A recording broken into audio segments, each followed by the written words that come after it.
and saw a young boy climb up the portico in order to help some men pull down the shutters. Regardless of the fear that had squeezed the breath from me, a most unfriendlike rage began to build within my soul. "Thee can't just take things that don't belong to thee." A soldier at work tearing up the fence spit into the sludge beside me, and then reached down to scratch at his groin. "Why should you care? Aren't yours neither? They belong to one of those rebels." "They are too mine. This house belongs to me." And these thieves seem bent on dismantling it one timber at a time. "You?" "Aye, me." "So you're the rebel?" He looked at me with no little malice. My stomach roiled at his assessment, as memories of other mobs and past destruction brought the taste of bile to my tongue. Where were father and mother? "I am not a rebel." How dare he accuse me of being one of those who had nearly sent my father away from us in exile? "I am a friend." A friend that tried to keep to her own business and ignore the turmoil of the rebellion. "A friend?" A gleam sparked his eyes as he looked at me with sudden interest. "No friend of mine. If you were, I'd have remembered. Though I wouldn't mind making your acquaintanceship right now." He put a finger up to his hat and tipped it toward me. Another soldier, one who had succeeded in freeing the gate from its hinge, threw it in the man's direction.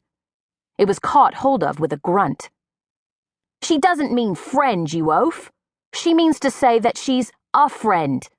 One of them Quaker sorts." All along the fence, the soldiers stopped their work at those words and straightened to look at me. The soldier I was speaking with threw the gate onto the cart. It landed atop the boxwoods. "Don't really see how there's much difference between you people and those rebels. And besides, we've used up all our firewood. They're paying us 5 shillings extra to go find some. Consider it your contribution to our cause. And much obliged." He winked at me and then went back to work. Was there no one who could stop this injustice? In earlier times, I might have gone across the street to the Mortons, but they were no longer there, having fled to their country house. The neighbors next to them would be no help. They'd long despised my father's peaceable ways. I turned from the fence, determined to search for aid. Down at the end of the street, I saw a man cross the road. I began to call out to him, but seeing his coat askew at his shoulders and his untidily drawn back hair, I realized it was only Jeremiah Jones. A man with no loyalties, he'd served the raucous patriot crowd at his tavern just as ardently as he now served the British. The men that arrested my father had been known to frequent his establishment. He would be of no help to anyone protesting an injustice, especially not to a friend. When an officer on horseback came posting down the street, I ran toward him, hoping that his commission had conferred upon him common sense in addition to rank. "Please, thee must help me."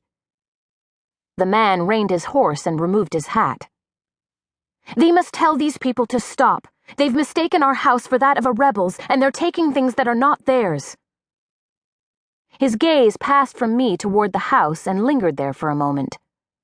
Then it came back to rest upon me. Yes, of course you're right. They must be stopped." Praise God, someone who understood, someone who would put an end to this madness.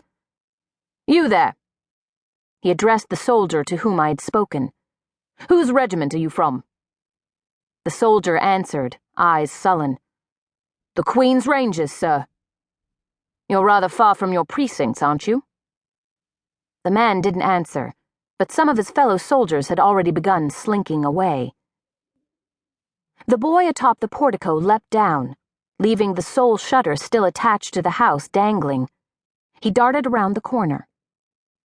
The soldier flung one last picket onto the cart and then moved to grasp the handles. The officer called out.